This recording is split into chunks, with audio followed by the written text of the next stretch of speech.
Hey y'all, how are y'all?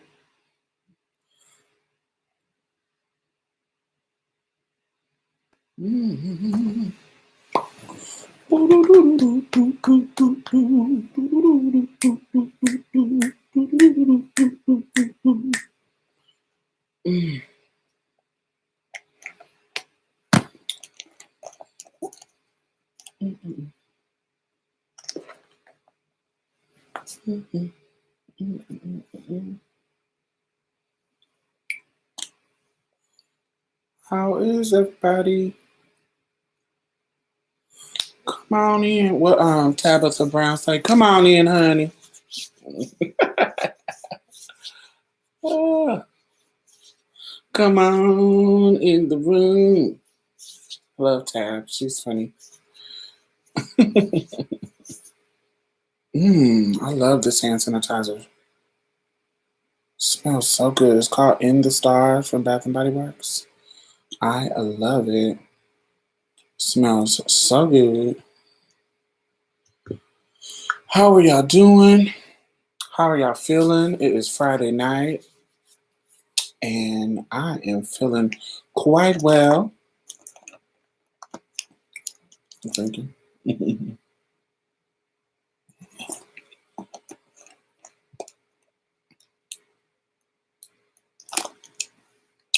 Man, feeling good. I have been on a series binge watching kick. I remember, before Corona, I did like because my friend let me borrow their Disney Plus login, so I didn't have to pay for it. My white friend. Um, and so I did like hey Brandon, how are you? Yeah, come on, homework. I did like a Star Wars binge watching, um, in chronological order. Like instead of watching it how it came out, I watched it in chronological order in real time, and I really enjoy Star Wars, and I'm really annoyed that the Star Wars that I like, the episodes that I like, apparently they're the ones that like the base franchise fans, they didn't like them. Like I like the Queen Amidala ones. I like Jar Jar Binks, but he was super problematic to some of the core fan base, and I was like, oh, y'all don't like him. I really like him. So I don't know. I like those, Queen Amidala ones and early telling Darth Vader story, and so a lot of them did like episode 1, episode 3, and 2, and all that kind of stuff. Um, the other ones were kind of boring to me. Like the older ones, like back in the '80s, they were kind of boring to me. So I was like, I never really watched them like that. So much so that I didn't. Watching Star Wars is a good nap for me. Yeah, so much so that I didn't realize that they used James Earl Jones. Why do I keep saying Jones? James Earl Jones. James Earl Jones' voice. I knew they used his voice, but I didn't know he wasn't the actor that played Darth Vader on Star Wars. I was like, what? Until I watched the episodes all the way through, and they took the mask off of Darth Vader, and although they used hey Coco, hey love me right Junior, I think that's what that means. So when they took the mask when he was dying, the motherfuckers had a whole bald head ass white man on there instead of using James Earl Jones. But it was the '80s, so they were extra racist. But but they use his voice. That was so strange to me. I didn't know. I always thought that James Earl Jones was under the the big black helmet and all the Darth Vader. I thought James. I knew his voice, so I thought he was the one. So the fact that he was not the one that they put off under the hat, I was kind of pissed off about that. But that's one of his iconic roles. So I did watch that. I also binge watched Harry Potter all the way through. I am a Harry Potter fan. I've always been a fan, but this last go round of me watching it all the way through, I I was kind of annoyed that I was so emotionally invested in the characters. I was kind of annoyed that I was like I was crying at certain parts. Not, well, I guess annoyed isn't the right word, but kind of surprised. Um, yeah, it was just a strange situation for me, and but I really enjoyed. And I hate that the creator, J.K. Rowling, is a fucking turf that doesn't like trans people. I hate that, but I do enjoy the storyline. I do enjoy even the diversity in the characters, racial diversity in the characters on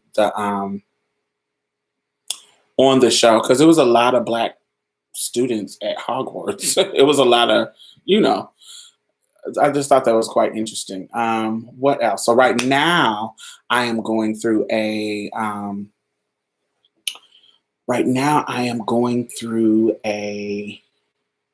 Oh, I'm catching up with The Walking Dead. I had stopped watching The Walking Dead. Um, when did I stop watching The Walking Dead? I don't know. I stopped watching it. I stopped watching it because it started to get like, oh my God, y'all going through the same process. Going through the same process of it stopped being exciting anymore. They instead of the enemy being the zombies, it started to be what would naturally happen, of course. More enemies being the human element. People being shady and not having any morals and doing shady stuff to people who were still alive. And so I hey Amari, I think is that how you pronounce it? Amari Banks.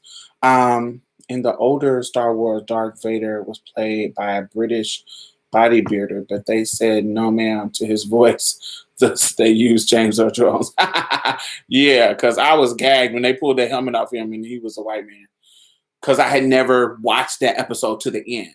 Because it was so boring, I didn't watch it. I just didn't. Um, but yes, I was talking about The Walking Dead.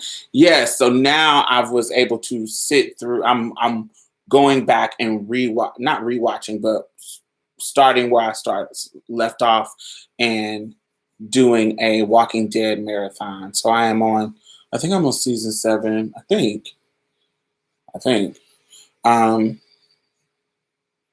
where I guess they're finally convincing people to go after Negan. I was wore out by the episode where Negan killed Glenn. Ooh, I was wore out. I was like, this is traumatizing. So, yes, yeah, you said it. Hey, Diamond. Yeah, I couldn't watch it past 5 episodes. Yeah. I started watching Walking Dead in the season finale of season 8. I still like the show. Just turned off my cable to save money. We can talk about that when you're ready. Hmm. Um. Yeah. I don't.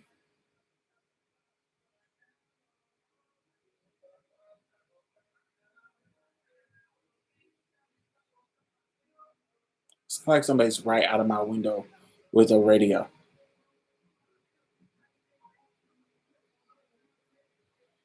So probably some. I mean, not be rude. um. Yes. I'm really enjoying it. I cut my cable off, not to save money, just I didn't use it anymore. I have I have the internet, so I have like the highest speed internet, and I um I had I have a Fire Stick, and I have Netflix, and I have Hulu, and my friend gave me his Disney Plus.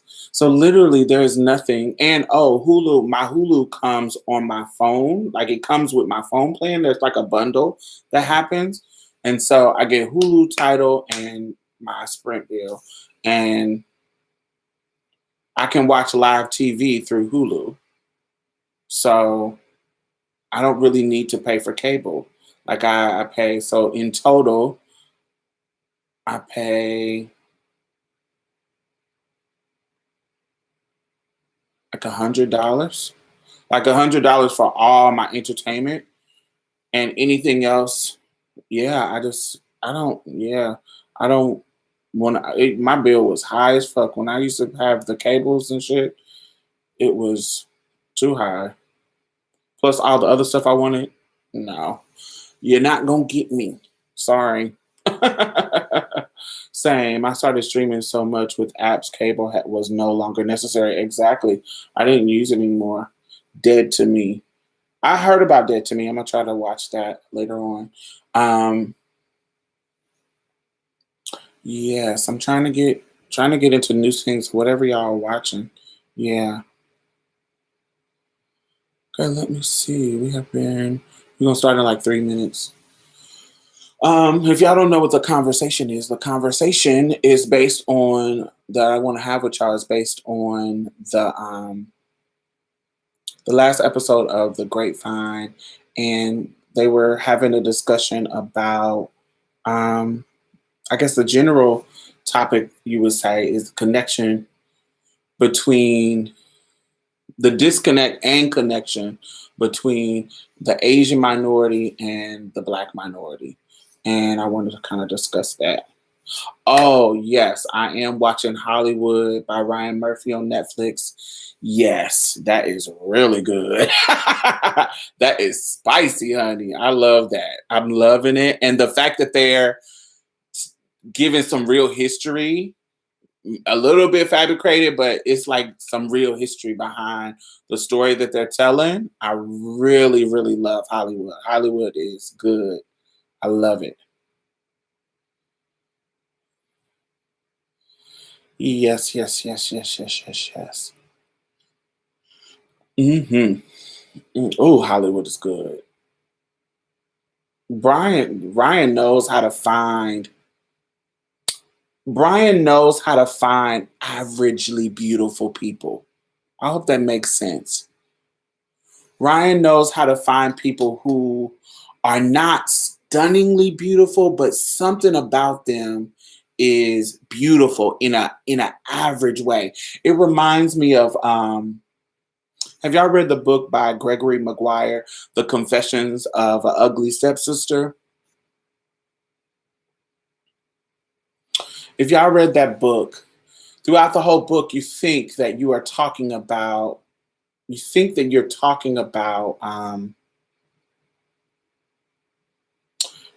main character is you think that that's the ugly stepsister, but in the end it's not. She's just average. She's not ugly. She's not yeah, the black girl is fucking gorgeous. Yeah. No, I'm not talking about her. She's stunning. Um um uh the book you think you're talking about her, but she's just average. And so I think Ryan, especially when it comes to his male characters, now some of his female characters are beautiful, but there are some, particularly his male character, reoccurring male actors. They are so they're beautiful in such an average, pretty way, in such an average way. Like I think, what's that guy? that plays the flipper dude. Evans or Peter Evans, Evans Peters. He plays Angels. He plays Stan on Pose. I don't know his name. I think he's so handsome and attractive, but in a plain white guy name, plain white guy way. um, yeah, and Evan Peters, yes. I also think that even the guy, even though he kind of looks like Superman, the main character in Hollywood, even him, he's like, I don't think he's stunning. I just think he's beautiful in an average way. Yeah, I think, yeah, that's wild. I love that he's continued to do, given, what's her name? Poupon. What's the older woman name? The older sugar mama? What's her real actor's name?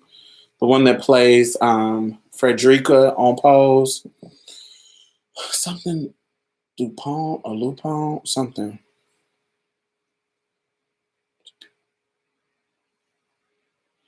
Yeah, I totally agree. From Glee to Hollywood, he's been able to get. Yeah, Patty Lupone. She's really.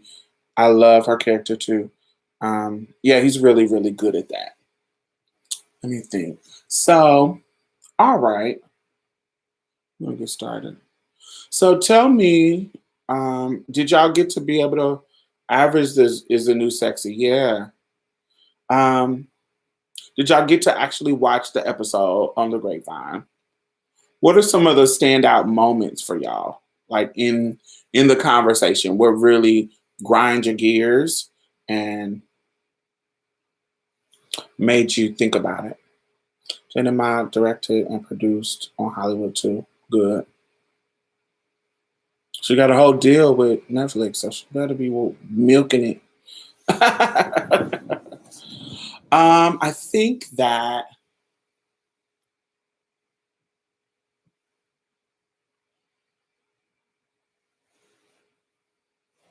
for me, the model minority conversation, the model myth, they kept saying model minority myth, that kind of conversation. I thought that was an interesting conversation. Girl talking about Malcolm X and the Japanese activist and Queen's response to that. Yes. What did you think about that? So there is a so I think Queen on her show really really talks about this really in depth. They did an episode in response to it, and what Queen said, what the Asian girl was saying, I totally understand it because there are certain things in my particular life that I wish that I would have heard about early on in my life, because I think it would have changed the trajectory of how I thought about things or the speed of how I related to them. For example, there was but with Queen's response was like, so let me give you an example before I go into that. Like Bayard Rustin. Take Bayard Rustin, the gay man who was the architect of the civil rights movement, of the March on Washington and some of the protests that happened all around the country that set the stage for the advancement of colored people. So Bayard Rustin was um, Bayard Rustin had a history. He had a big part that he played in the narrative around the civil rights movement. But I didn't learn about him or hear about him until, until decades later in my life. And I can't, like, until I got really out of school. Like, I didn't hear about Bayard Rustin until I was out of college. Wow. So for me, I think if I would have learned about Bayard Rustin in high school, it would have been not a total different experience to me, but how I thought about queerness, how I thought about um, the power of being a queer person, how that doesn't negate your worth in community building, your worth in community at all. I think that I think it would have changed how I thought about things. Now, the way Queen was saying, like this shouldn't be the crux on which you can't relate to somebody dying. This shouldn't be you needed to see pictures of some Asian person holding Malcolm X for you to see the humanity in people. Like if you need that to see the humanity in people, then that's a problem. That's it. But I think she was using that at the wrong time. I feel the Asian girl was using. I think it was a valid point, but she should have used that in the beginning to set the context of her own personal experience. But when we're talking about, um, you know, we're talking about being in alignment and being a comrade and a co-conspirator in the movement um, for Black lives, then you're not it shouldn't take pictures. It shouldn't take some Asian person holding the head of Malcolm X, which is I that's one thing that I learned in recent years in this last decade, that Malcolm X died in the arms of an Asian woman, one of his counselors, and so one of his advisors. Um, that is an interesting footnote for me to think in my head. It isn't a footnote that would make me, oh, now I can care about racism against Asian people. No, I care about racism against everybody automatically because I think racism is wrong. It doesn't take that moment or that footnote for me to be able to see and relate to people. I think that is one of the biggest problems with marginalized communities is that like even with transness, I really hate the idea. Statistics show that people who accept trans people are people who know trans people. So you have to or have some type of interpersonal connection. I don't need an interpersonal connection. I don't have any until recently. I don't have any Asian friends that are close to me. But I know what racism look like, and I'm going to empathize with an Asian person being racially harmed or harmed because of their race. I'm going to empathize with it because I am a Black trans woman. So I'm going to be able to relate to that no matter what. And that may be my advantage. That may be from my vantage point why I'm able to do that. That also why when we talk about dismantling systems, when we talk about dismantling patriarchy and white supremacy and classism and all that kind of stuff. That's why we have the slogan, listen to Black women, listen to Black queer women, listen to Black trans women, because of the vantage point that we are, when you let us lead, we're able to see all perspectives. I'm able to see a woman's perspective. I'm able to see what's going on with queer men. I'm able to see what's going on with Black men. I'm able to see what's going on with white women because we are so far down on total pole. We're able to see how all of those things interconnect, even with race and even with classism and and globalization, even with the fact that being an American is a privilege compared to somebody in a third world country. Sometimes, all the time. But yes, let me see what y'all saying.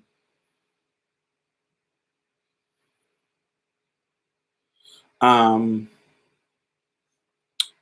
when Queen said a myth is a unicorn, not a minority myth, I think they were having. I think her bringing up that uh, that model minority myth, I think that language was a problem, but it was semantics, and they couldn't get off of that. It was semantics. Like, we know that the model minority, the idea of model minority is not a real idea. Like, we know it's not real, but it's like us, it's like race. We know that race really scientifically isn't real. We all are the human race. Like, when we talk about that, but because racism is a real system in our society, there are real consequences to racism. There are real consequences to the categories of race in our culture. So although race is not a real thing, it is a real thing in our culture because people are invested in racism. People are invested in those categories being separate, being sectioned out. And so when we talk about the model minority myth, the myth of it is that there is a perfect minority coming over here, adding to the community, being productive, being being this great citizen, not being criminal, blah blah blah blah blah. That is a myth. But as one of the Asian girls said, there is actual policies in place that puts them and gives them perk for being a model minority, for being a model minority, for coming into class, coming into a certain level of status quo. If you act white, if you perform whiteness in a way, if you perform this model minority, respectable minority, you can get actual privileges from it. So it does exist. We know that it exists. We know how racism works when it comes to interpersonal, like when we're talking about community to community. We know in the Latinx community, there's a lot of racial tension. I don't really, when it comes to Asians, I'm not in community with them as often to have experiences with them that are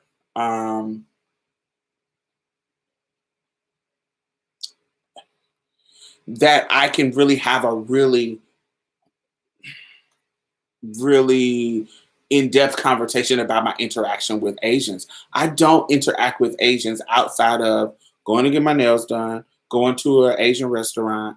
But as far as and usually when you're in those service spaces, for me as a person of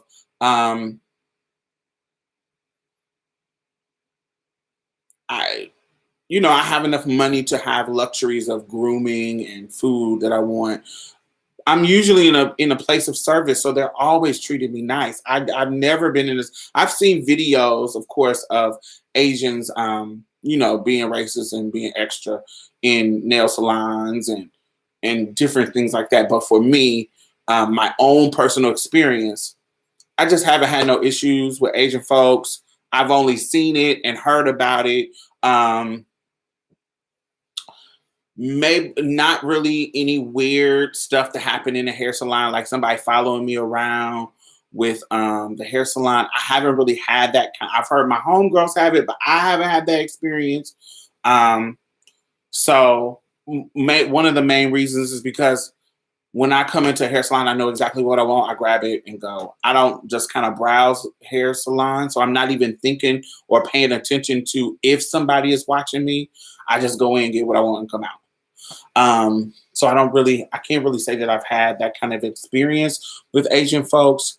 I have had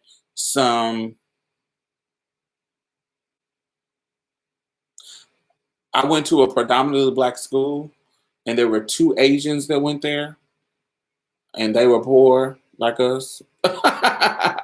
But there was stereotypes that people would say about them, jokes that were rude and racist. that the students would make. Um, yeah, I just don't have enough interactions. Hey, happy Friday. Let me see.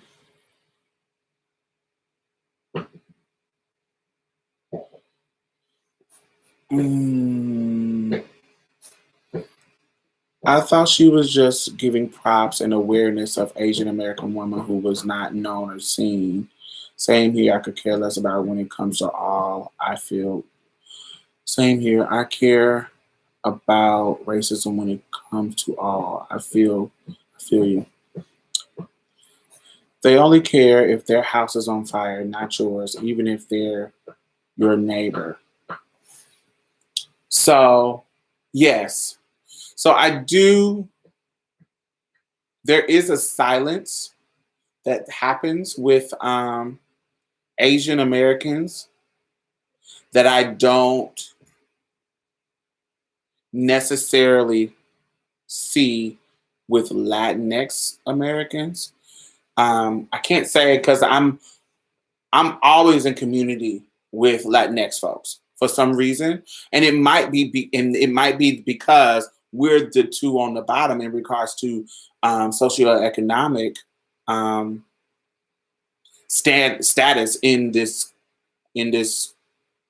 American culture. So I don't want to say poor, but I'm always middle working class, lower middle class. I kind of fluctuate from like in the middle between not under the poverty line, but between that and, lower middle class. And so the working class of America is usually black and brown folks. So Asians, they usually are, upper middle class or above that.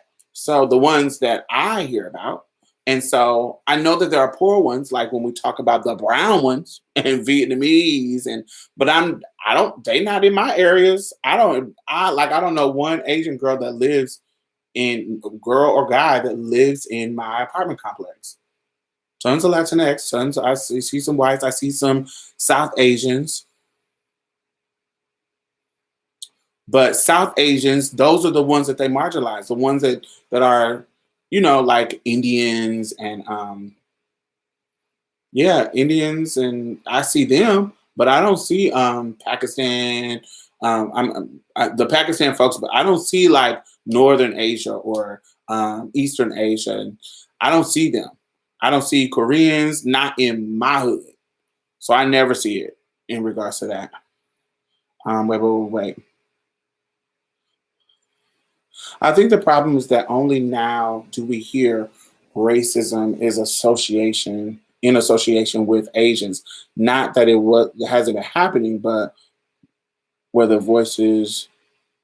Well, where was your voice these past 400 years for our plight? Well, they weren't over here. Um, they were. It just wasn't. I don't. This is the thing about it. I think that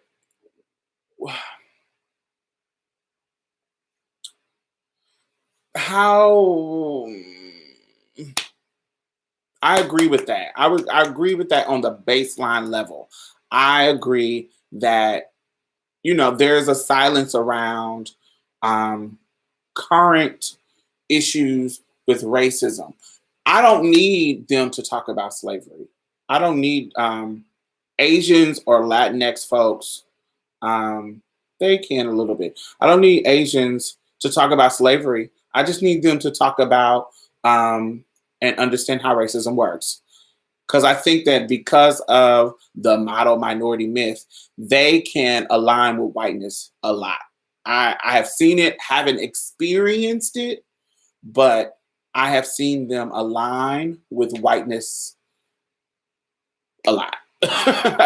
And so I need the ones who do not align with whiteness to call out racism whenever they see it in other people. And so the one Asian person that I have in my life now, he's an Asian trans man. Well, actually, there's two that are Asian trans men. Um, they call it out, and so I haven't had any. the Asians that I would meet in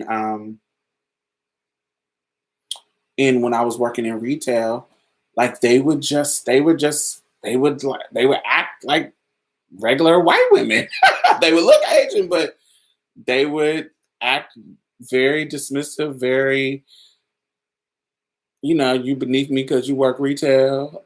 They would give all that kind of stuff. So if I see you calling out, if I would want them to call out racism in those kind of contexts, and I never see them going off by that. I always feel like they are aligning with respectability politics. I always feel like they are, holding up anti-blackness.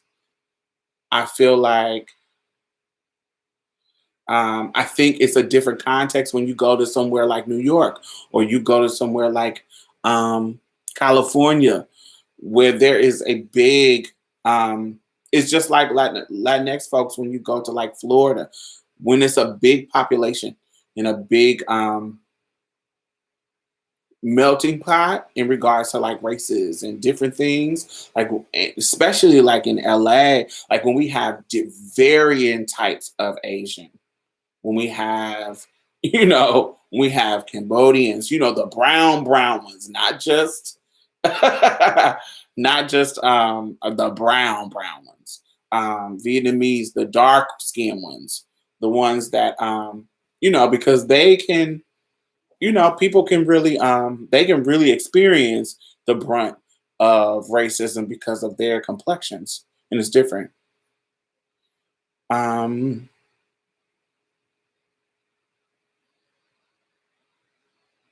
I meet a lot of Asian trans women in Hawaii. Absolutely, yes. By those girls, wow, because they pass so well. Hey, B Wise, thank you so much. Thank you for your donation. I've only had a negative experience once in an Asian nail salon. No, never had one. Um, yeah, the places where I go, they treat me like a queen. When I come in, honey, they treat me so nice. I never have no issues. I have heard and saw black girls, especially that stereotypical ratchet, um, whatever that looks like to you, whatever that ratchet black girl stereotype is. I have been in salons where when a girl with that fits that stereotype, when she comes in, I've seen her being treated differently than how I was being treated. And as a black person who can recognize anti-blackness in regards to not just race, but in regards to respectability politics, in regards to, does she look like she has class, or she looks like, is she loud, is she, all the things that come along with anti-blackness when it comes to hood black girls. So me, because when I come into a place, I'm not purposely coming in like, oh, I'm not trying to be hood, blah, blah, blah. Because if you get to talk to me, I'm a hood ass bitch. But because I'm a trans woman, when I come into a place, I'm usually quiet and just listening because I'm not trying to get clocked. And I think one of the things that clocks me the most in my life is my voice. And so a lot of times I'm just quiet. Hey, how are you? Mhm. Really short and sweet. Yes, I'm here to get a full sack. Thank you. So that's usually my tea. So when I come into an establishment, I'm usually just kind of quiet and listening and da da da da. So it's usually no tea in regards to that. So, but when somebody else hood come in, they might come in and be loud and da da da da da. Like I was at the salon and she was trying to tell the black girl to pay up front. Now, mind you, they ain't never made me pay up front. So that was weird to me. And so the black girl was like, I don't know her. She just came in. And she was like, I ain't never been in a place where, she was hood. She had some, purple hair, and you know, good. She was my kind of girl. And she was like, I ain't never had to pay nobody up front to da da da da da da da. Da. And and all the white people, not the white people, but was one white girl and one Latinx girl. They were kind of just being quiet and not saying nothing. And I said, yeah, I ain't never had to pay up front, so I don't know what she talking about. Right. And so I was like, I ain't never had no, I've been here coming here for, and this is me sitting at the bowl, getting my toes done and all that kind of stuff, like sitting there in the middle of it. But when they said that, I knew that that was a problem. So I spoke up. I said, I ain't never had to pay up front, so I don't know what they're talking about. Like, I really like their work, but I don't know what's going on with this right here. But I don't. And then, has she ever ran out? Has she ever not paid? Do they know? Like, I don't. I didn't really know the history, but I know I told her that I ain't never had to pay up front, so I don't know what they're talking about. And I knew that that was some type of racist thing that they were doing. I knew it was some type of, because she wasn't presenting in a specific way. They weren't trusting what she was there for. I don't really know. Yeah, it was racist. I felt that was just, it wasn't to me, but watching it go down, I felt it was racist.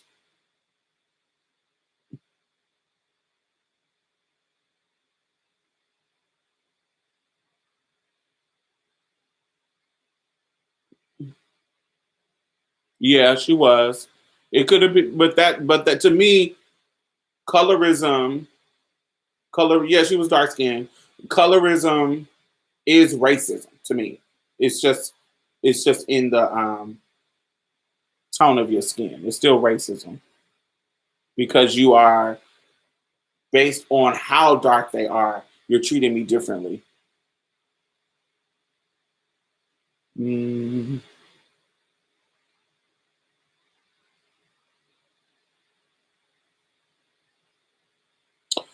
They had egos because they were dating a lot of white men. Absolutely. So they also, that's dating white men also gives them a particular level when it comes to um, status quo. It's a lot of white men that date Asian girls, a lot of them, and it gives you a certain level of privilege. Absolutely. And so they can have egos and they can feel like they all that.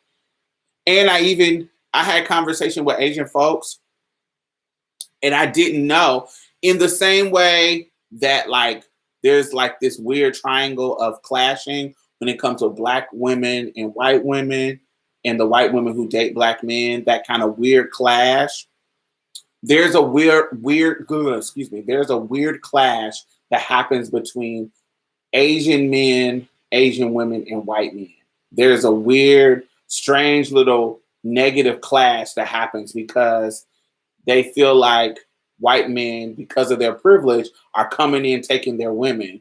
And they feel like the women, and the Asian man feels like the women are selling out their culture and their men by going to white men. So Asian men and white women and black women are in similar boats when we're talking about um, when we're breaking down the social aspect of it, because there's a level of us feeling like our men is selling out for white women, and there's a level of them feeling like their women are selling out for white men, because the white man and woman are on the top of the hierarchy chain in regard totem pole when it comes to privilege in this country.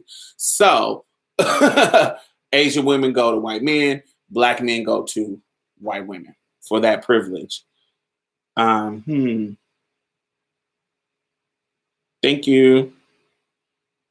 They align with whiteness. Da, da, da, da, da. I need to educate their people. Absolutely. Interesting. Pay up front. Never heard of that. Yes. I was gagged. I was like, well, who's paying up front? No, thank you. White people want to know how they can help. Well, they can start by speaking up.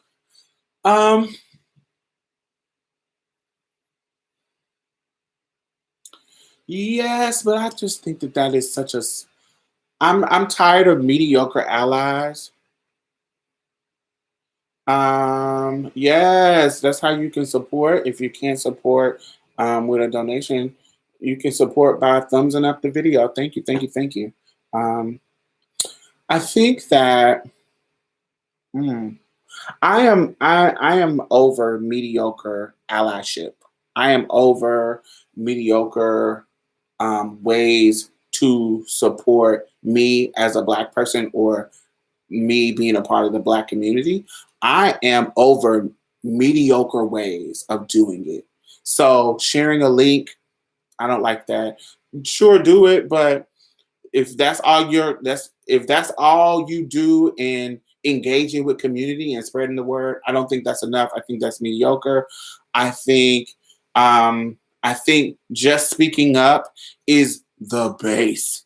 It's like the base level of being a good person. It's the base level.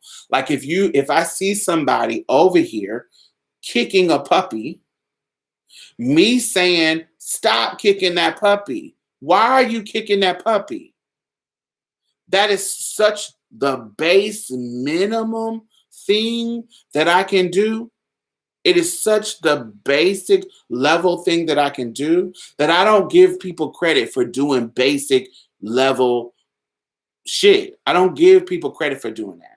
So I want more from people. I want comradeship. I want to be a co-conspirator. I think Garza explained this really, really well. I want you to be a co-conspirator. I want you to be taking action with me. If we're both breaking out of this prison, you shouldn't be a guard.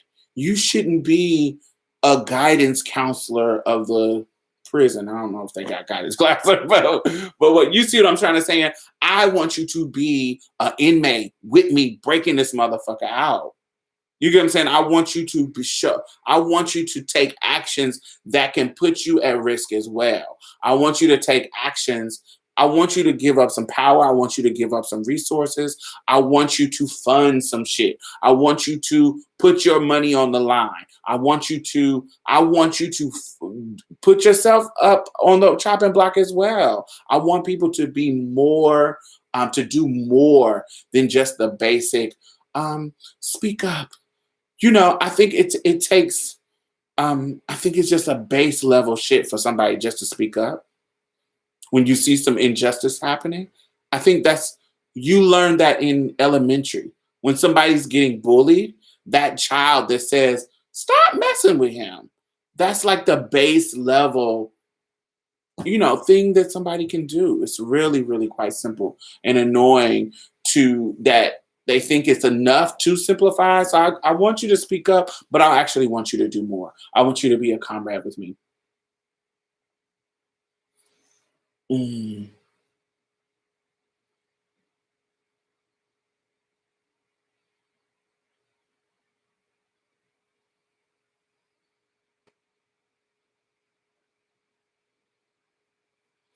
you look pretty diamond. Thank you. When I think of model minority, I think of Asians like Kyle Larson, the ex NASCAR driver. I try to fit in and get caught up and lose everything in the process. Absolutely. They all want black secret lovers. I actually don't agree with that particularly. I think a lot of them do, but I think that some people disdain black people and they don't want to fuck them. They think they're beneath them. I think there are some white people, Asian people, Latinx people that they disdain black people. They don't want to fuck them. They don't want them in their neighborhoods. They don't want to be around them. They are racist and they don't want to do anything to you. I think that there are some people in the world like that. I think that I don't think it's kind of like that when we talk about being gay, like men being gay, like the whole the main one that is anti-gay is really secretly gay. Yeah, just little do you know. I don't like when people say stuff like that because yes, there are tons of down low niggas that will fake the funk and act like they hate gay people and be messing around on the down low. Absolutely. But there are some people who are straight who just don't like gay people because they're homophobes. It's not because there's secret closeted gays. It's because they just don't like gays because they were taught and it was ingrained in them to be a homophobe. So it's not that they are attracted to men. It is not that they are attracted, if they're a woman, attracted to a woman. It's just that they were taught that homosexuality is wrong and I don't like homosexuals. It's not no secret gayness in me. I just don't like homosexuals because that's how I was bred. And I think there are real people out there like that. And I think it's real people out there that are just racist. It's not they secretly like black people or, ooh, I secretly like BBC, big black cocks and, ooh, and black ass and black pussy. Yes, it's some white men that, fetishize black women and have that and black men and have that racial fetishy thing. Absolutely. But I do think that there are white people and Asians and Latinx people who just literally don't like blacks, and they don't like them sexually. They don't like them in any other kind of way.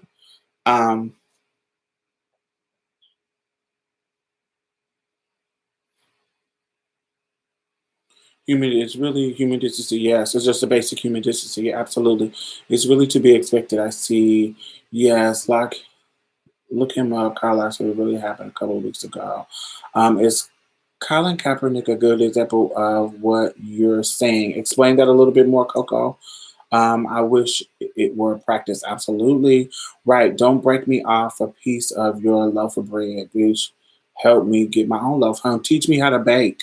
Teach me how to bake that loaf. Teach me how to get the flour and the yeast and the water and sit it and teach me how to wear it out. You know? Um, yes. With some. Okay, just look him up. Watch later. Da, da, da, da, da. But some just hate. Yes, absolutely. Um, okay, Thomas Jefferson syndrome. Yes, yes. So I don't think everybody is a Thomas Jefferson. I don't think every racist is a Thomas Jefferson. I don't think that every homophobe is a JL King. Is that his name? The download dude who made that popular. Um, I just don't think everybody has that.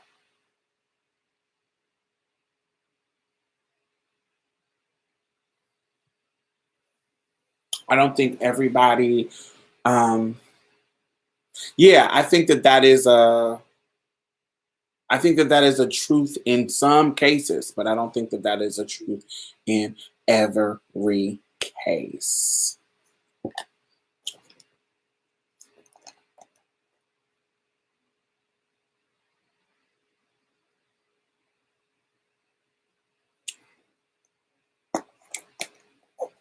You know what I love about the Grapevine is that they really are really intentional about the diversity. One of those Asian girls is a trans girl. She was she was not the top row, but she was a second row, last one to the left. I mean to the um yeah, to the left of the screen. She was right here. And she was the one who was giving me my life. I lived for her. She was the one who was answering all the questions. Um in a great way that I really, really enjoyed. I didn't like. I think Queen made a point that they were making too many excuses, making too many excuses, and I think that's what a lot of them do when they get uncomfortable and you call them out about their anti-blackness.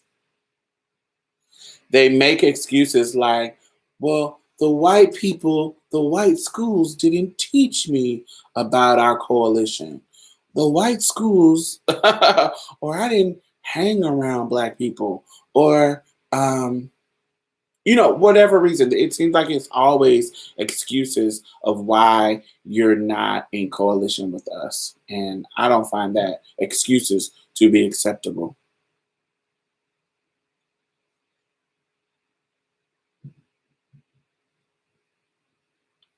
The only thing I didn't like about the Grapevine is that it was too many of them for the amount of time that they had. Yes, but that's normal. Grapevine always has a big panel, and you just gotta kind of gotta get in where you fit in. At least in when they're live and recording live, they the conversation just kind of goes in the way that it goes. But on this panel, when you do it in a Zoom form, where it's just you really gotta stop and wait for somebody to talk and get responses, and it kind of makes it a little bit uncomfortable. It doesn't just flow like a normal conversation with the natural interruptions or going back when somebody says something and somebody can immediately respond to what they say if there was a rebuttal. Hey Brianna, how are you? Welcome. He risked his career and money for his beliefs. I forgot about J.L. King. I read that book when I was like 13. Yes, that was the J.L. King was the book that really put the DL, um, the down low brother stereotype, and put that into pop culture. That language, even the language of DL, is what he put into pop culture instead of he brought it out of the darkness.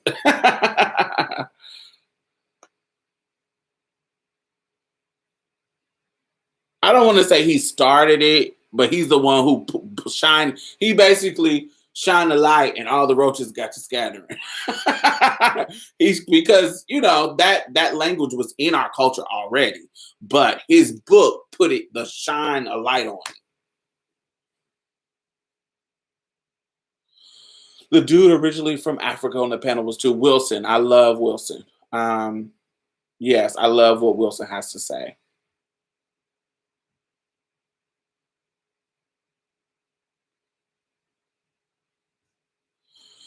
Um, Gorgeous. What color lipstick are you wearing? I'm trying to figure out how to feel pretty in my mask. It is a MAC.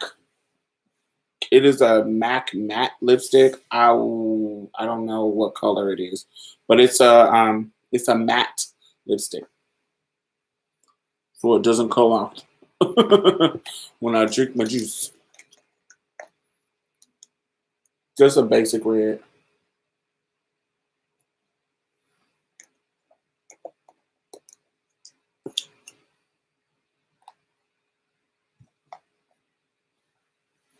I don't think Elin Harris wasn't on the DL. He was gay, writing gay books.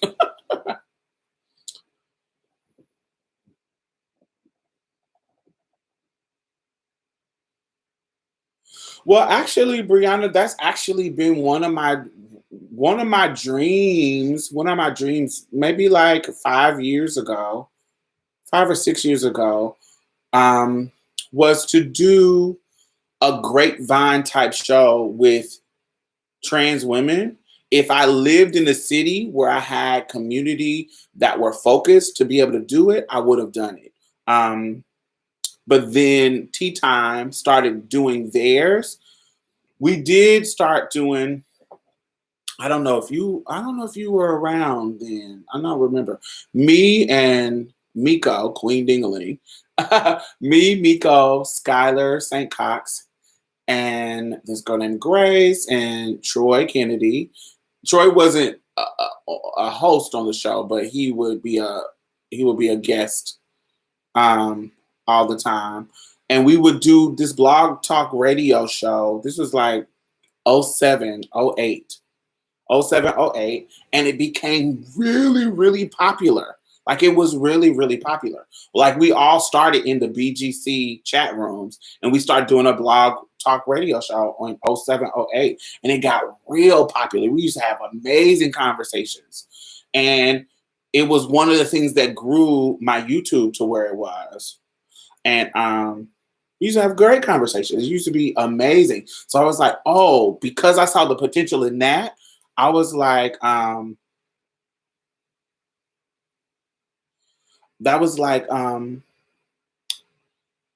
it just was a time where I saw potential in that being, and so I wanted to do it. And so our show was called Tea Time, and we were kind of annoyed that once, I guess, I don't know if Miko got locked up or she got a boyfriend and she went off the grid. I don't know what happened, but then those girls in New York started doing Tea Time, and we were like, girl, we felt like that they stole our idea. Not to do the original part was they were recording it and did a YouTube channel, but the name, we that was the name of our show, and we were like, we don't know, we don't know if y'all was stealing it or what.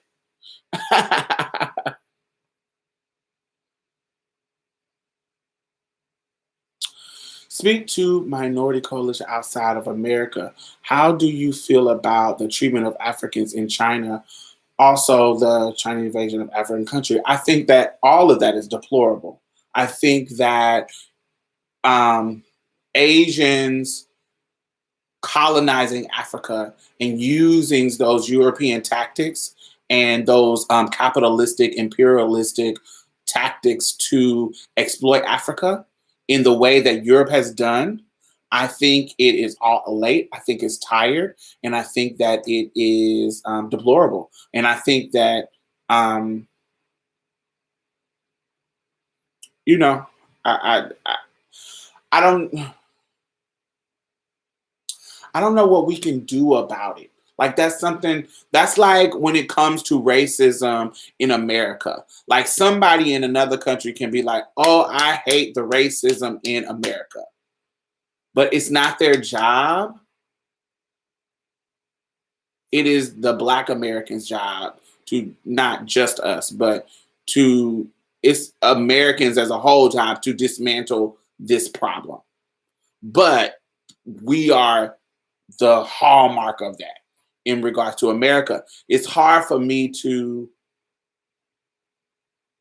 other than reading articles and talking to people, for me to see the breadth of problems in Africa or in Asia. I'm only getting articles, and even when I look up things and look for them, it's still not enough for me to understand why is the population, if it's why is the population there? Why is the bit why is why are they coming to take over and not getting kicked out? Like it's so many things that I don't understand, that it's hard for me to come up with a plan. Not that it's my job to come up with a plan, but it's hard for me to get a full breadth of what's going on there. Do you support justice for Neo against Yang? I don't even know what that is. What happens to the group chat with Cat Black? She was caught being shady on Facebook. What happened to the group chat with Cat Black and she was caught being shady? Oh, I don't know what that. Update me. I don't know about that either. I don't really. I'm subscribed to Cat Black and I follow her on Twitter, but I follow so many people that I don't always see her stuff. Um, and I only see her videos on YouTube. So I don't really. I don't just go looking for Cat Black content because Neo Neo against Yan. I don't know anything about that. I don't know those people.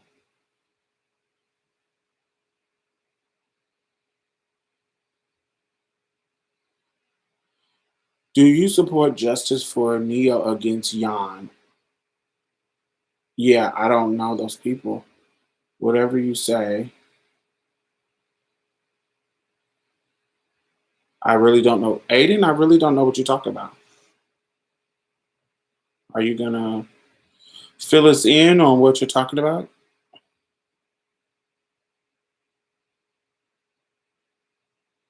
Um, I actually heard about Justice for Neo the other day. What is that about, Montgomery?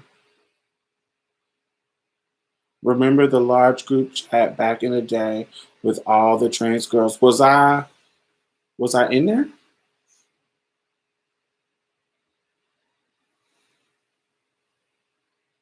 I don't remember being in there, and if I was, I wasn't in there for long. because it was kind of white.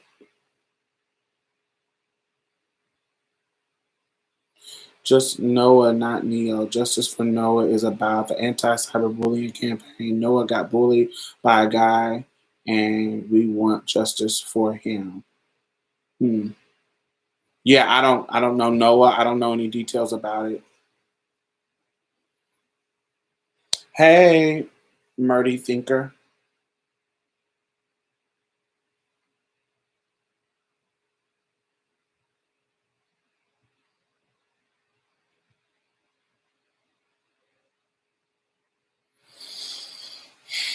Yeah, I don't think I know any about any of the chats.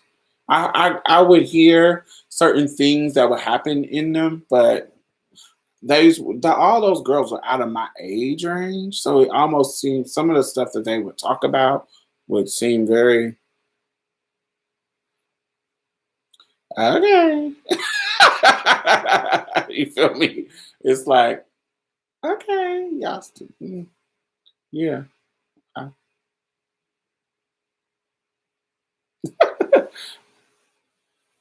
I haven't had that issue or that problem in years because I'm old. So I would be like, okay,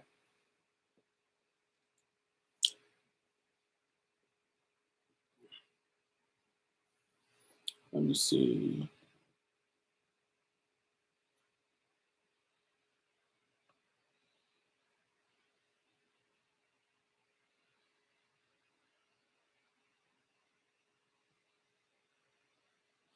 Is there a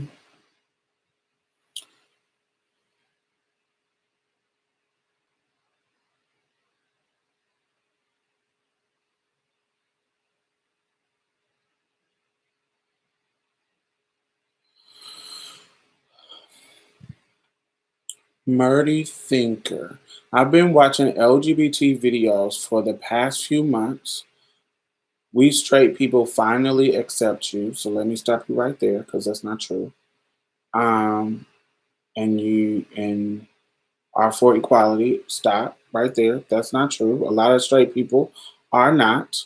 We haven't even got any Supreme Court cases passed, and folks are still dying. Folks are still getting killed, and workforce discrimination is at an all-time high when it comes to trans women and queer folks. Maybe not white queer folks, but when it comes to black folks, we are still black LGBT folks, we are still marginalized. So you straight motherfuckers ain't gave us shit. So I don't know what the fuck you talking about. Um, just for me to realize that there's a lot of discrimination within the LGBT community. Every community, whether it's LGBT, black, Asian, Latinx, American, whatever culture that you are in, everybody is not going to agree. So there is going to be a hierarchy within a group. So if you don't know that and you're surprised by that when you come into a group, then that's on you. Sorry. You shouldn't be disappointed. The first step to disappointment is expectation.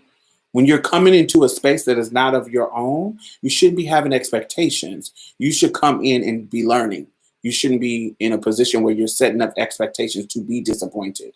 Um, and betrayed, that's a level of entitlement. So your whole tone in this conversation is late and tired. And so you coming from outside of the community, critiquing us is a place of privilege. So go sit down.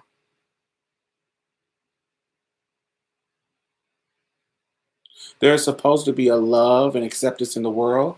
There is supposed to be, but that's not the reality. And we're trying to get there. And just like straight people are working through their shit, LGBT people is working through our shit too. And so you looking down on us, talking about you're disappointed and betrayed, that's a level of entitlement from a place of privilege that you should not have. And it's very disrespectful. Take a break.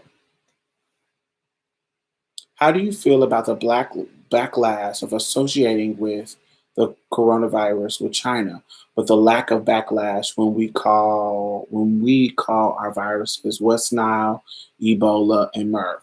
Hmm. So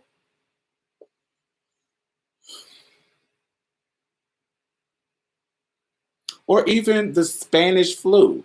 Like even the big one of the early in the 1900s, it was called the Spanish flu. It's always I think that because of the state of culture now, I think because of the internet and because of social media has become media. So what um, we are instantly able to respond to things. So it doesn't take somebody doing a think piece or somebody doing a book breaking things down for us to understand those nuances of how racism can really creep up and how silence about those little nuances of racism creeping up. It doesn't take forever for us to think about it and hear about it. For example, previous we would just accept the name. But now we see how these names, there's no, like you just said, you name ones that people are not thinking of as disrespectful. But as soon, because this one is happening during this social media time, we can immediately recognize that you calling it the Chinese virus is disrespectful.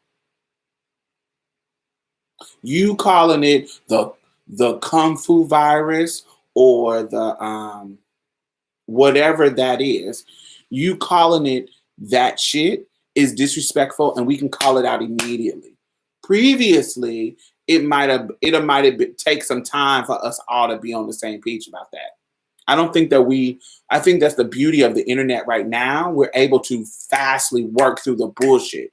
We're able to fastly say that is problematic. We're able to make the comparison immediately and make other people see it. Whereas previous times, it took a while for everybody to get on the same page. That's why it took forever for the Redskins slogan to be called out. I'm sure some native person has been saying it, had been saying that this is kind of disrespectful and problematic. But it wasn't until it reached some kind of national buzz that people was like, "Oh, you need to change that mascot. That mascot is a problem. That mascot is disrespectful." I think now we're in a time when, soon as something is disrespectful, we immediately zoom in on it and say, "Hey, this is a problem."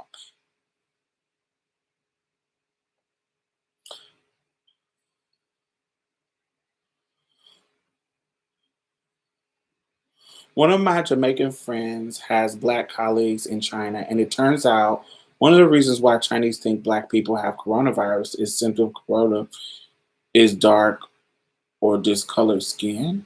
Really? What? Stupid. Oh wow! But we had the dark skin before we knew what his corona was. That's really weird. When her eyebrows, my eyebrows.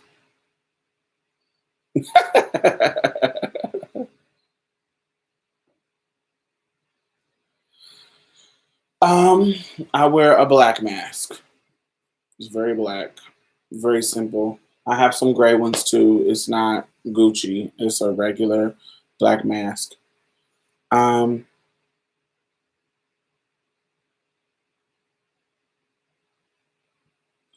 it's a symptom that isn't common, but they exaggerate the freak out of it because, well, racism. Yes, absolutely.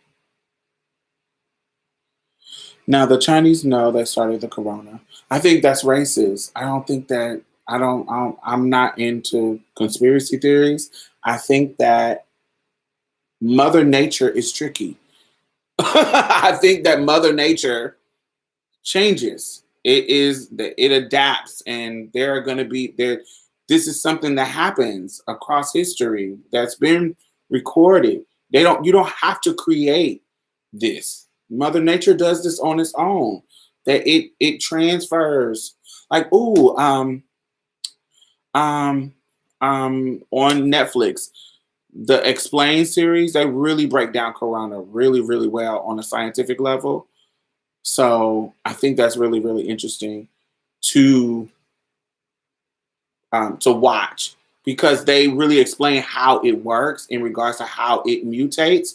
And we know, especially LGBT folks, we know through through even dealing with the HIV virus, how the virus, when it gets in your body, it mutates into something else different than the person that it was in before. Like we know that when it comes to medicines and how medicines work, like those basic things about how a virus works, we know that virus mutates. Like we know that when it gets into animals, when it gets into human, we know that some virus cannot transfer to from some can't transfer to humans at all because of how the makeup of the virus, and then some of them evolve and mutate into something that it can. And so we know these basic facts about it, so you don't need to create it. And just like in when the Spanish flu happened in the 1900s, nobody created it. It just came because that's how organism works. Organisms, especially small ones, adjust. They, adapt and change. And so you'll have a breakout. You'll have measles. You'll have, um, you know, polio and stuff like that.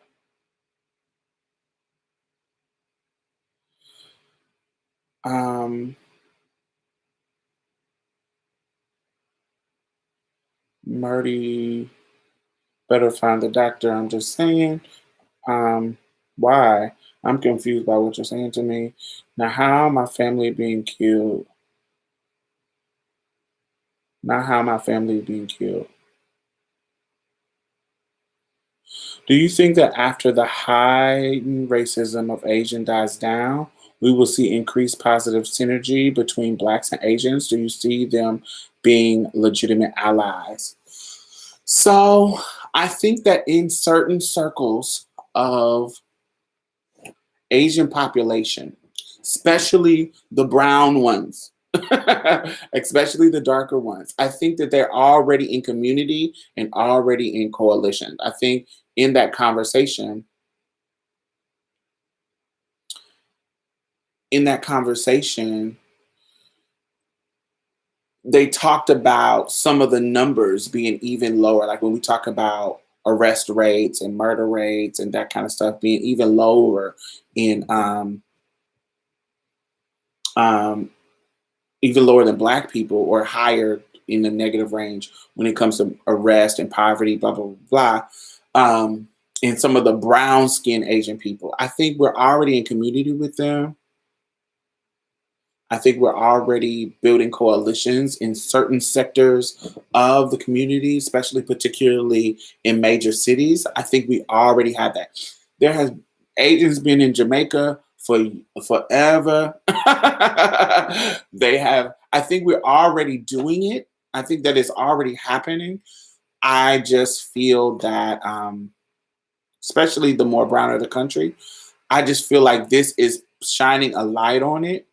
Now, I don't know if it's going to go back to normal, but I do know that there's privileges in being the model minority and they enjoy those privileges. And I can't tell you that they're going to stop enjoying that privilege.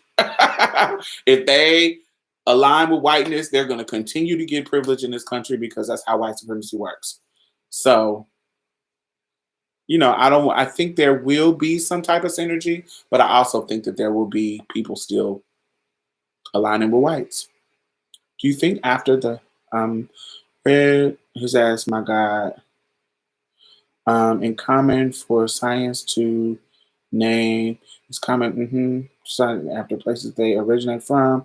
Lyme is a place in America that Lyme disease came from. Do you think the situations I think viruses, I think diseases, I'm sorry, not viruses. I usually think diseases are named after the doctor who discovered them. I think. I don't know about Lyme, but I think usually that's usually the case. Especially like diseases and syndromes, it's usually named after doctor, like Klinefelter syndrome, De La Chapelle syndrome, stuff like that. I think. I have to check that out.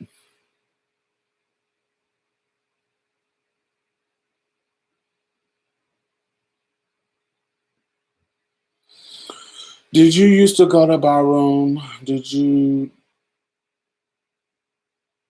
be into a house like extravaganza, La Beige, etc.? No, I'm not into Boston.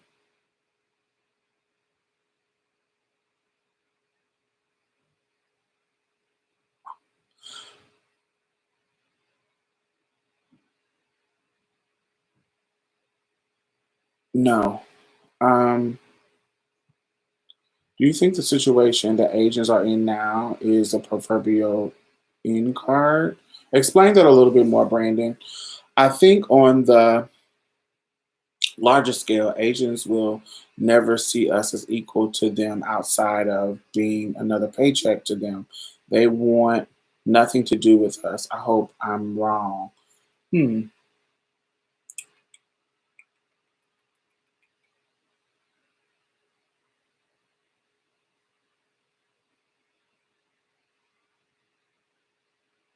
Hmm. I'm not that pessimistic, but I feel you.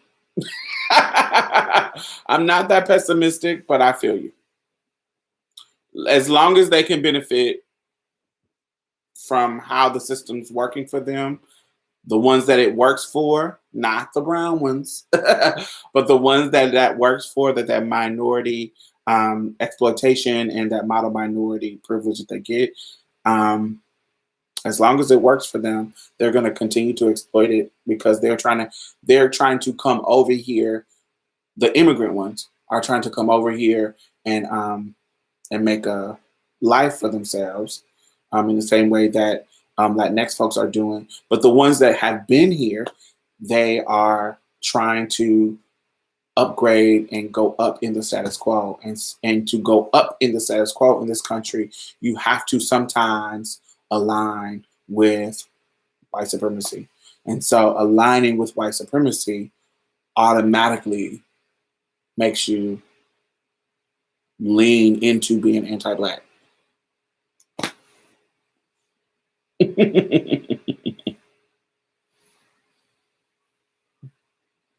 Definitely.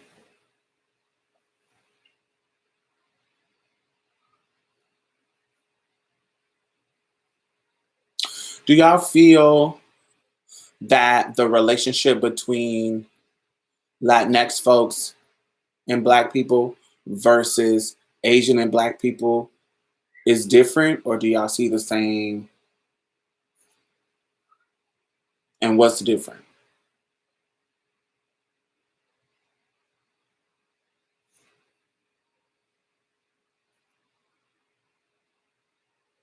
I've been around so many and seen how they react in certain situations, regardless of their background. When lightly pushed, they don't align with us. You ain't got no rebuttal for me. I believe you. I believe you. I definitely believe you. I think I don't know. I just think it's different when it comes to Latinx folks. You see some anti-blackness in there, but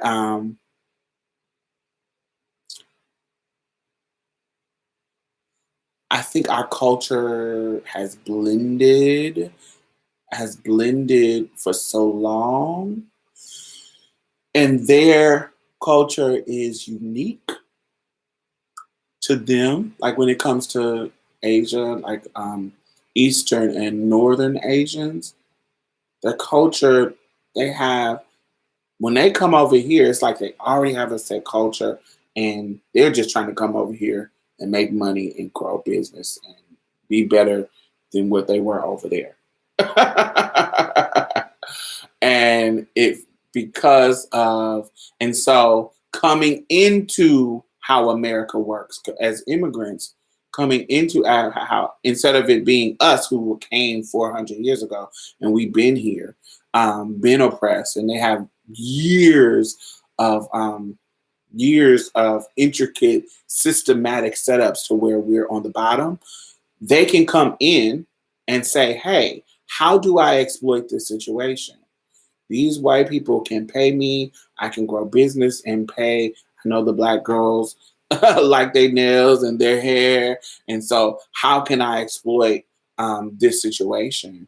Um, how can I exploit affirmative action? How can I exploit um, the school systems that I can get in because they're looking for a minority? And if I can get in before the black people, boom, how can I exploit that?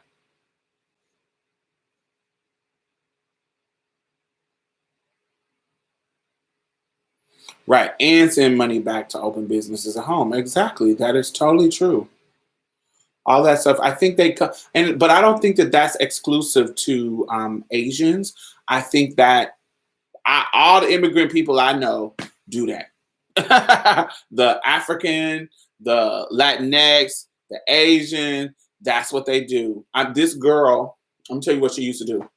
So she used to come into my Bath and Body Works during the sale time. She would get sprays and lotions, whatever this. She would just buy like $600-700 worth of sprays and lotions. And during sale time, if she got her coupon, they would be, like $2. She would take her stuff. This is what she said. This is not brilliant. This is supply and demand, and buy low, sell high. Super, super simple. She would ship her stuff to Africa and sell it because it was American.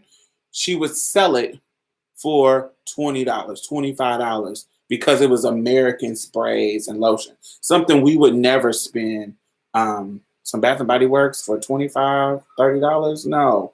She was take that shit and sell it for $20, $18, $25 in her shop in Senegal. And she spent $2 in something plus the shipping, which probably wasn't that much. So she probably spent a total in all the product $5 for each piece, and she's making $20 off each piece. And so she was doing that. I know some Latinx folks that was doing that. But the Latinx people were doing it here. They would go to all the stores, and buy all the lotion for super, super cheap, then take it to flea markets and sell them at flea markets for $5, and they done spent $2 for it. It's a really common thing. One girl told me proudly, "My brother is married to a Japanese and the kids are Japanese. Sounds like a victory to me.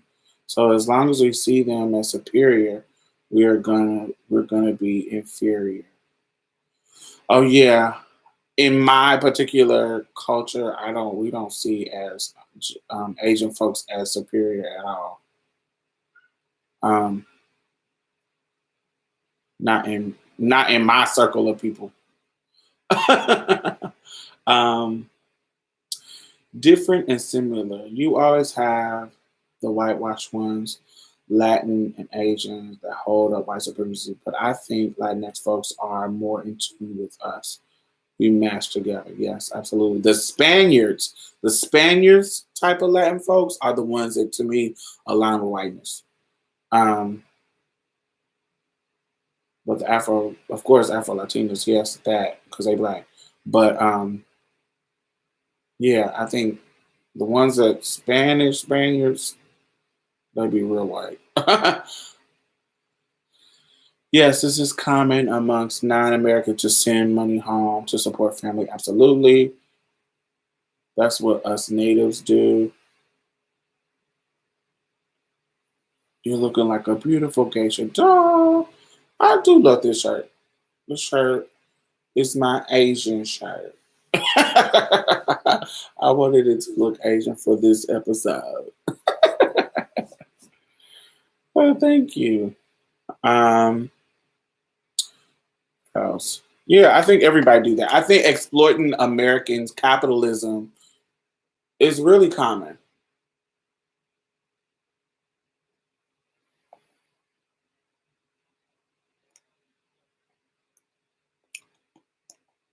I don't have a spiritual perspective of COVID-19.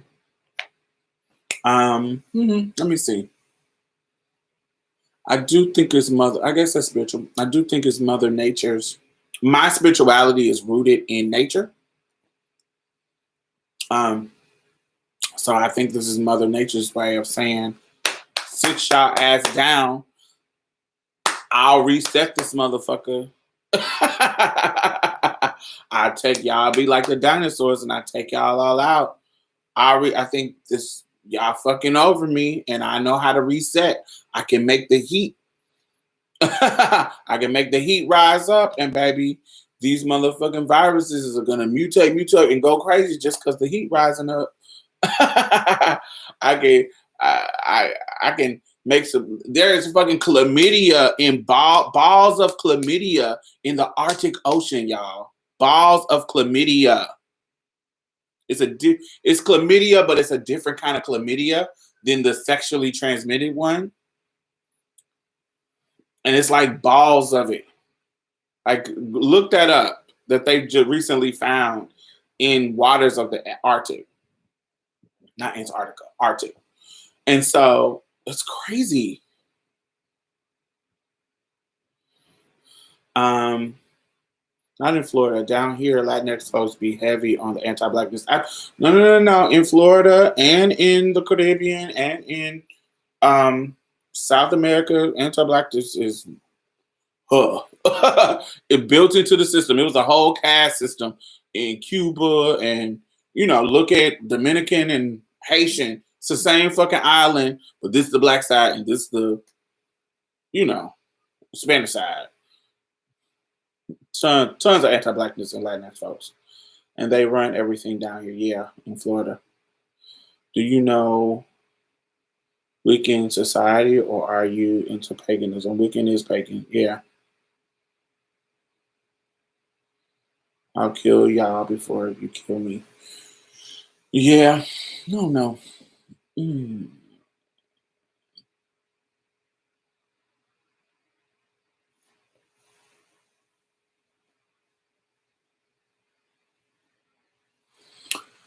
But yes, my spiritual mindset, I think it's just science doing science, really. But I do think it's like a part of Mother Nature saying, yeah.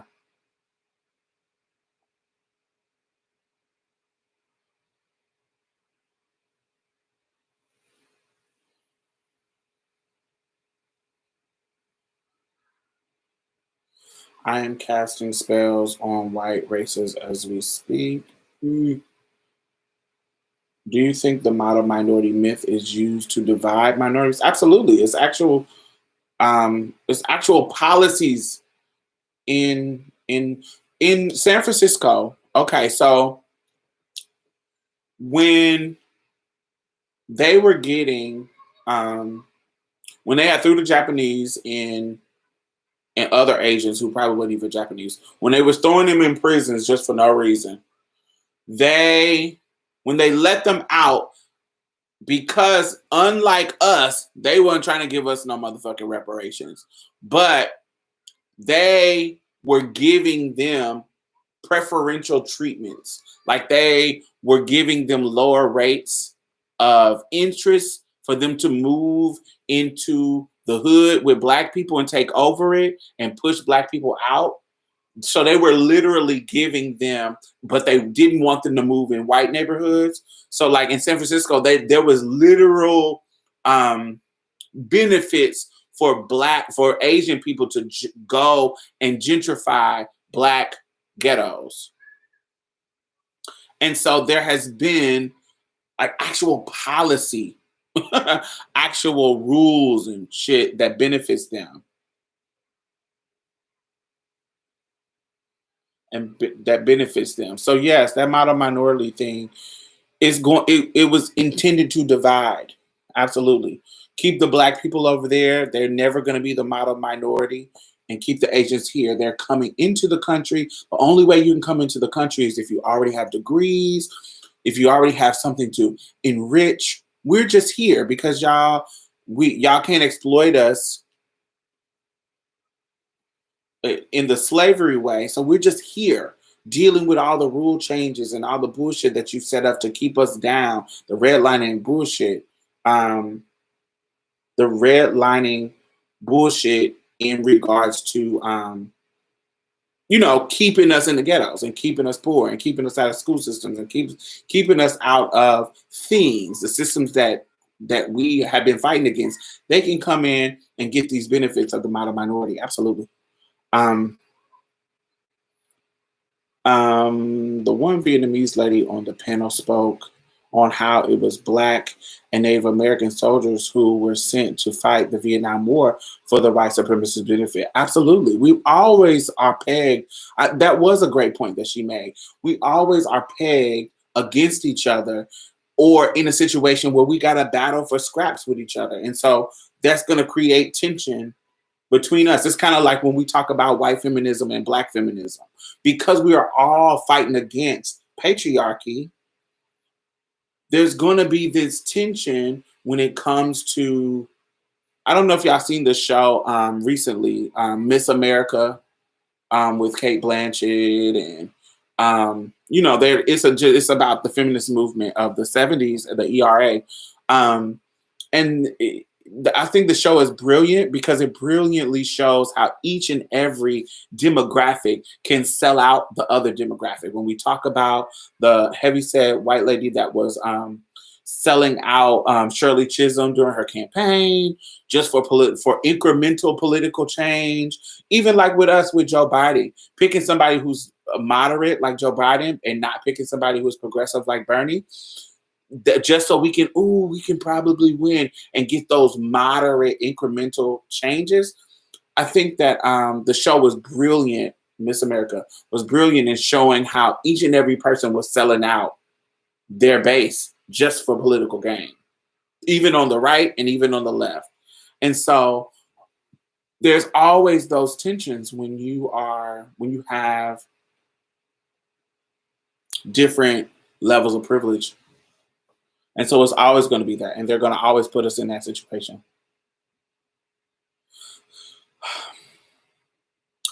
Oh, Diamond, I love your talk on sex work that was posted recently. Yes, I posted on, if you follow me on Twitter, I posted on Twitter the link to me speaking at Stanford about Black feminism and sex work. I posted it on my Twitter. It's linked, and you can go there if you want to watch it. I really have fun with Melissa Brown. She's a PhD student at Stanford and invited me to talk about it, and it was great. I loved it. So check it out. It's on my Twitter and on my Facebook and on my Marsha's Plate page, Diamond Styles page too. If you want to check it out. Thank you for watching it. Make sure you thumbs it up. Go back and thumbs it up. I can only imagine what disease, fumes, etc., that will emerge as the ice melts and land burn. Ooh, that's scary. Hey, Ari, she is a smartass. I don't know what that means. Who is she? White people love letting other communities cut us in line. Absolutely. Time and time again. And they like to argue that we don't deserve reparations because slavery happened hundreds of years ago. It didn't affect us, my ass. I think that's just it. Coco, I think that's just people being ignorant to how those things are still affecting us now. And when we talk about where we live, when we talk about the wealth that's accumulated, how those things led was like a domino effect. And so people don't read enough books. People don't read enough books, and people don't they don't care enough. It doesn't matter. It doesn't matter. Reparations doesn't matter to them because they're just trying to benefit off white supremacy. They're just trying to play the game of capitalism. They're just trying to play the game. So who cares?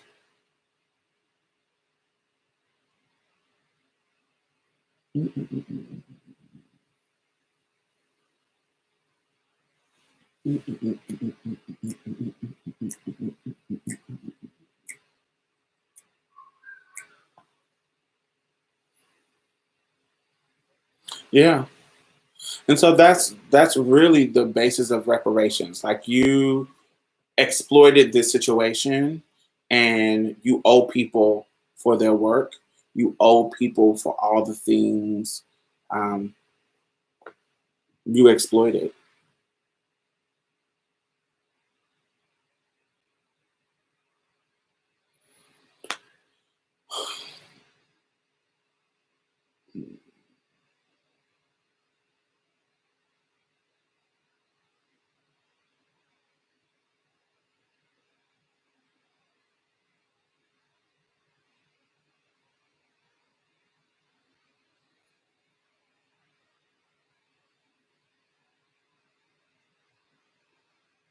And we can't act like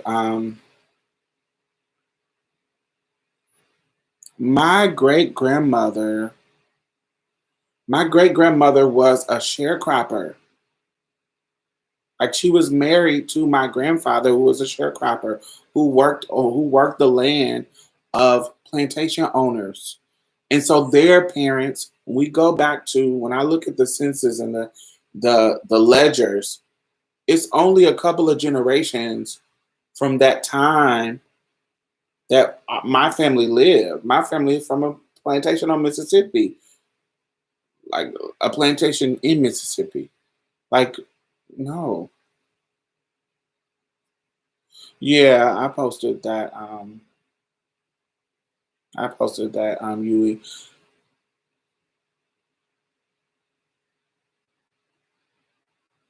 That was funny. I thought that was funny. That is instantly of recovering people. But y'all know like herpes and shit hides like I think it hides behind the nerves in your ears. And then when you have an outbreak, it comes down and busts on your lip. Like the herpes virus, because we can't kill viruses when it's in the body, we can't kill them. And so it hides in the places. And so like when you get a cold, and that's why usually people break out when they get colds and shit. They have herpes breakouts when they get colds because your white blood cells is out fighting and they catches it and it tries to come and then it comes down from it's somewhere in the nerve right here and it comes down and that's why it comes on your lip because it can travel from the nerves here.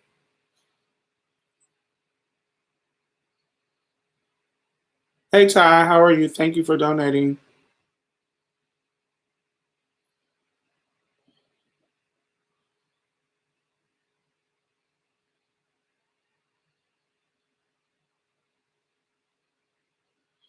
Life is one big mess. I hope for humanity. I'm black, so I have to have hope. If I didn't have hope, I don't.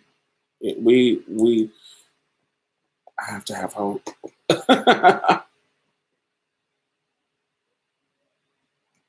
My maternal family is from Natchez. You hear about Miss Nellie Jackson, the madam? If you want to watch a great documentary, Ari, it's especially if your family is from Natchez, because you might be kin to 'em. There's a black woman named Nellie Jackson. There's a documentary. I think it's on Prime or somewhere. Can't remember where it's on. Maybe I don't know. I think it's Prime. I don't know, but it's called Matt something. Nellie Jackson. Nellie Jackson of Natchez. Let me look it up.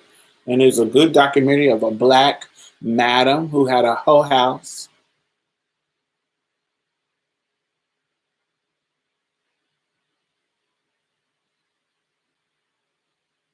No, Swana. I don't know what that is. And no. Uh,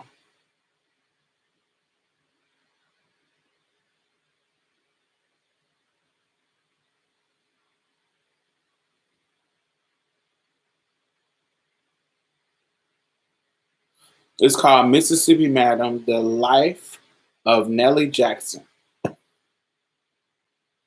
I love it. Oh, you watched it? Yes, I love it. My mother told me stories of the brothel. We watched it together. Oh, that's good. I love it. If you haven't watched it, y'all, even if y'all don't have it, it's just a good show. It's called Mississippi Madam. Check it out. Life is but a dream. Tibetan Buddhism. Mm-mm-mm.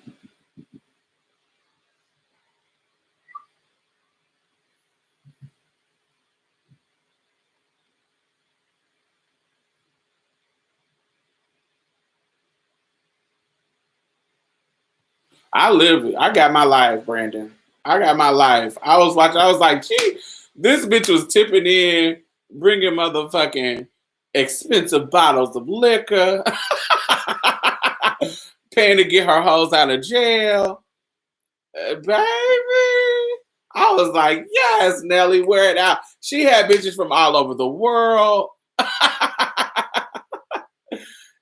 Asian bitches, white bitches, dark skinned girls, mixed girls. Honey, Nelly said, I got whatever you want. I loved it. Oh, I loved it. They were talking about how her place was a stop on the Chitlin circuit. Like celebrities was make Nelly house be a stop. Um, all the niggas in the all the people in the fucking in the neighborhood knew to come to the back door if you were trying to get some services. But the fact that in the end, that shit happened to her at the end, I was so annoyed. Like, this is her demise? At so old of an age, this is what happens to her? Don't ruin it for people. Oh shit. You done told it, Ari. But yes, how that happened was strange and annoying. Oh, child, I was so pissed off.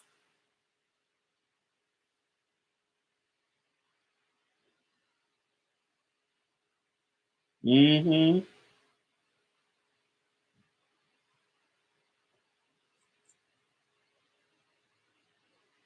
Yeah, her death was sad. We blacks all should unite. Maybe. I don't think all black people are great. I think some of them are trash. I think hoteps are trash.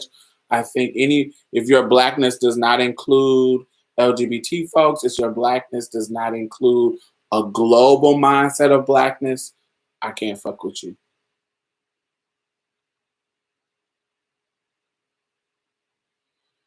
Um, okay, I'm not reading the comments anymore, so I don't want to hear the end. It's more to the end. It's not just that. It's more to the end. It's just not that. We didn't ruin what happened. She just told you a portion.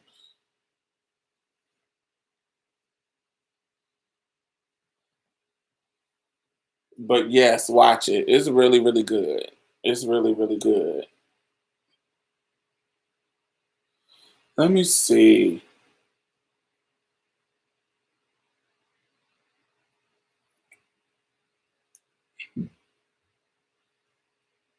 We can do that, Brandon. If y'all have never watched Nelly, Mississippi Madam, the documentary, we can talk about that. If y'all haven't watched it, we can talk about it and discuss it. Natchez does has a rich history.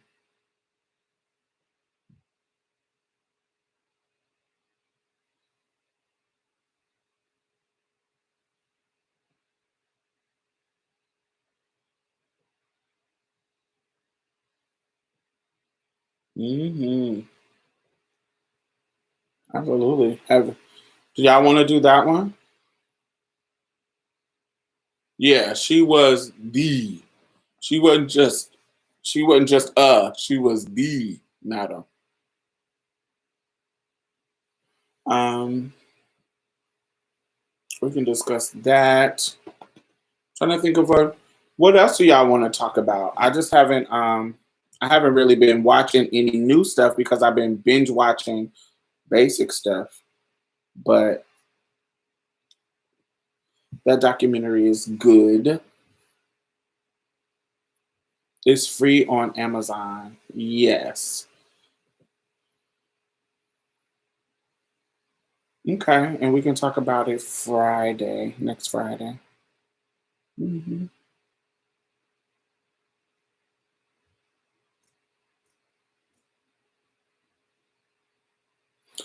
All right, well, we got 10 minutes. Do y'all want to talk about something real quick? Anything? Let's see. What are y'all doing for y'all mothers? It's Mother's Day weekend. What are y'all doing for the mothers? It is called Mississippi Madam, the Nellie Jackson story.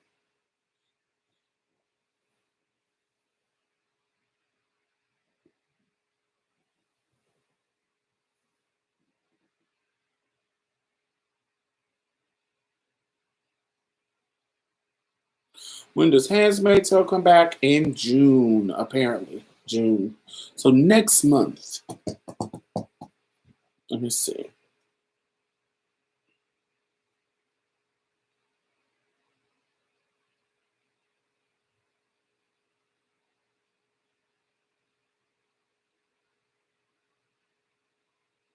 Hmm. Zooming her, probably going to sing and look at her. I actually have a treat for y'all. I'm interviewing one of my favorite lesbians on Sunday, and I'm gonna post it on here for y'all to see. It's not gonna be live, but it's gonna be Zoom so we can talk back and forth. One of my favorite lesbian friends.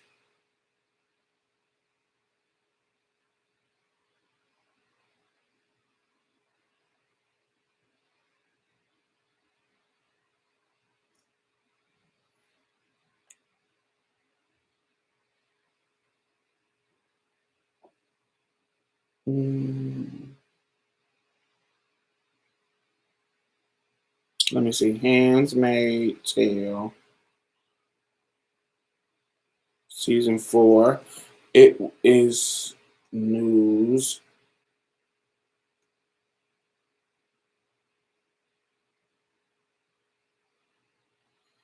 The release date apparently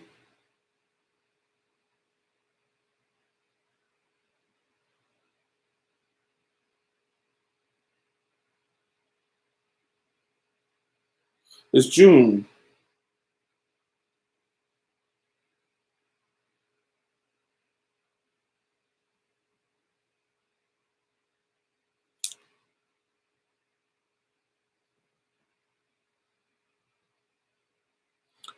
I just got a visual you too expressive with words.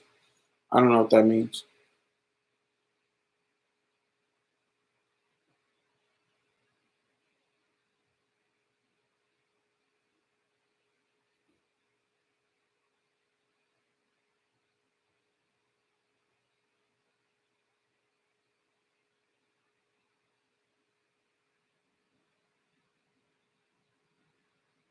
Oh wait, they're saying that Corona might have pushed it back. No.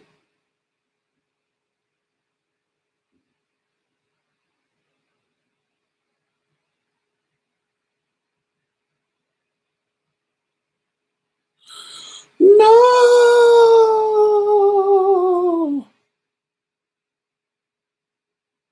Handmaid's Tale season 4 release date could be delayed due to coronavirus. Oh, that sucks.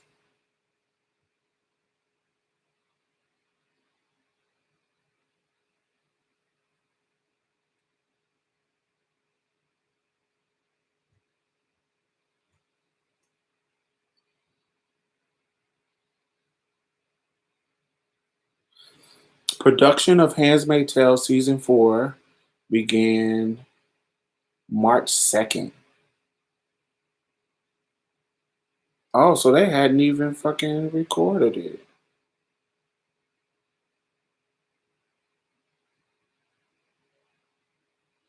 Oh, well, child, they're saying it probably won't come out until 2021. Shay. Miss Corona fucking up everything. Exactly. I wish she had sit her ass down somewhere. Absolutely. She is fucking everything up. Like literally tonight, right now, in this moment, if Corona hadn't happened, we would be at Black Trans Advocate. Well, not y'all, but unless you was your first time coming, we would be at the Black Trans Advocacy Conference at the awards gala because this is the time. It starts at 7 and ends at like 1 in the morning. And we will be all dressed up, smelling good in our formal wear. It just was, this is something we did for 9 years and we had to cancel it. It's so annoying. And our awards gala is every Friday. Every Friday of that conference week. And everybody would be dressed up in their gowns and, gosh.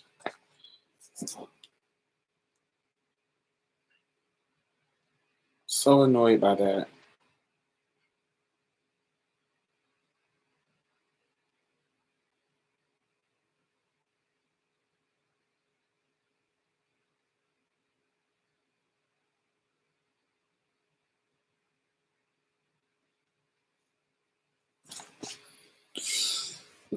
What are y'all doing for y'all moms? This is Mother's Day weekend. What are y'all doing for your mothers? Are y'all doing typical flowers? We did. I put it up. But I was sent flowers. I put it on my Instagram. Queen Culture sent me flowers for Mother's Day. I was like, oh my God, that was so sweet. They sent me flowers and a little card that says, Diamond, happy Mother's Day and thank you for being a mother to so many in the world and for advocating for safety and empowerment of black trans women and all of you in all that you do. Thank you, Queen Culture. And it was mailed.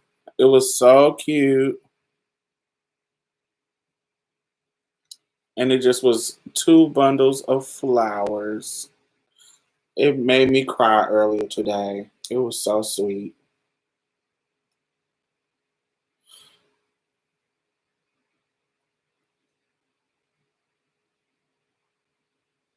Queen Culture is like a social and cultural empowerment entity that was founded by Aria Said in San Francisco.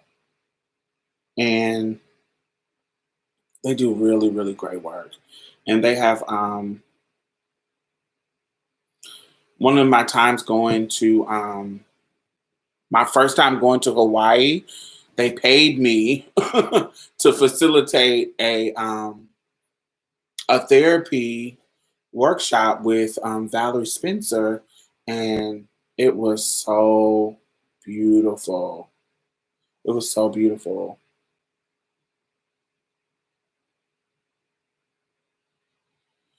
Yeah, I think this is going to change our life, Brandon, in regards to how we're planning. Planning in regards to planning events, in regards to how we are taking care of ourselves, in regards to hygiene, I hope. I think it's changing a lot. That's that sleep rock. I don't know what that means. Um, okay, that'll be great. We need that content. Okay, yeah. Um, but yeah, make sure you thumbs up if you've been watching. Thank you for tuning in. Make sure you follow me on Instagram, Facebook, and Twitter under Diamond Styles, DIAMOND STYLZ as in zebra. You can. I put out an episode of my podcast, Marsha's Plate, every week on Thursday. I did a. Have y'all watched King Esther? If y'all have not watched, we can do King Esther too. we'll do Nelly this week and do King Esther next week after that. But um, King Esther, I did an interview with one of the actresses, Dane Edie, on King Esther, and I posted that not this week. We just did the new episode, but the week before that, we did a new episode on this week about Mia and Z trying to get Mia to breastfeed. I'm like, what? Y'all can go listen to that conversation because I was like, you being weird, Z. Hey, we ain't that dysphoric, bitch. But we have an interesting conversation on the show. So check that out. And I will see y'all next week. Yeah. Thank y'all. And thank all the admins for silencing people who tripping. Clearly tripping. I didn't know where he was going with him. Where he was going with that. But yes, y'all, I'll see y'all next week. Bye-bye.